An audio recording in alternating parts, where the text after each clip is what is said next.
అలాగే రాజమండ్రి రెండు వేదికలుగా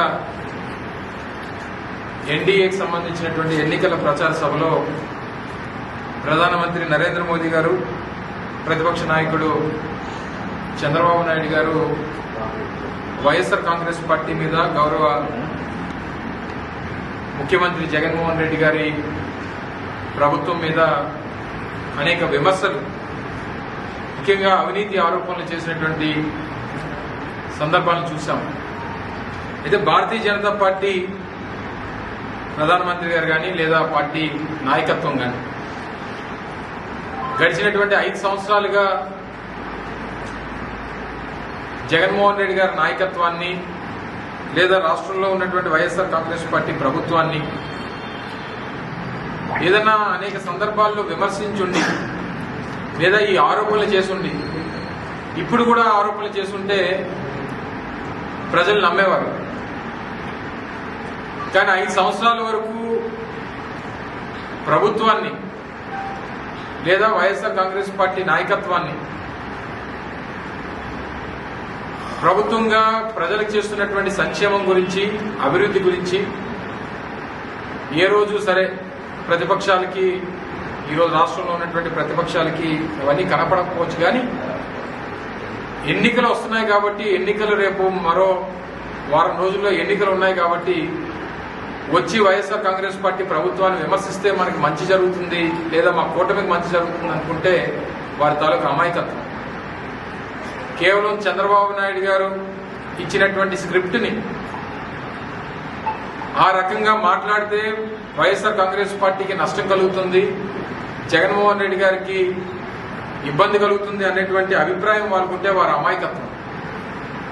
ఎట్టి పరిస్థితుల్లో ఈరోజు మోదీ గారు చేసినటువంటి విమర్శలు కానీ లేదా చంద్రబాబు నాయుడు యథావిధిగా రోజు చేసినటువంటి విమర్శలు కానీ తీవ్రంగా ఖండిస్తూ జగన్మోహన్ రెడ్డి గారి పరిపాలన, ఆయన చేసినటువంటి సంక్షేమం, రాష్ట్రంలో జరిగినటువంటి అభివృద్ధి గతంలో ఎన్నడూ జరగలేదనేటువంటి విషయాన్ని గుర్తుపెట్టుకోవాలని చెప్పి సందర్భంగా కోరుతా ఉన్నా.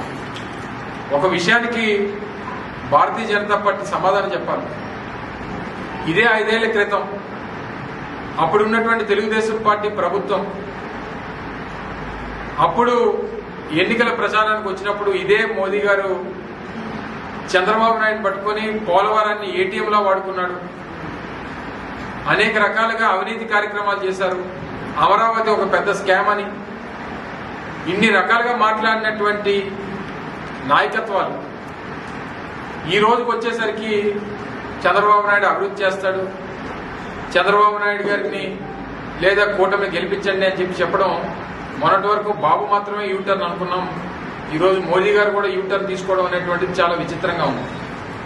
యూటర్న్ బాబు పక్కన యూటర్న్ మోదీ గారు ఈరోజు చంద్రబాబు నాయుడు గారి విషయంలో కానీ వారి కూటమి విషయంలో కానీ కేవలం ఎన్నికల అవసరాల కోసం, రాజకీయ అవసరాల కోసం, కేవలం అధికారం కోసం ఈ రకంగా మాట్లాడటం అనేటువంటిది సమంజసం కాదు.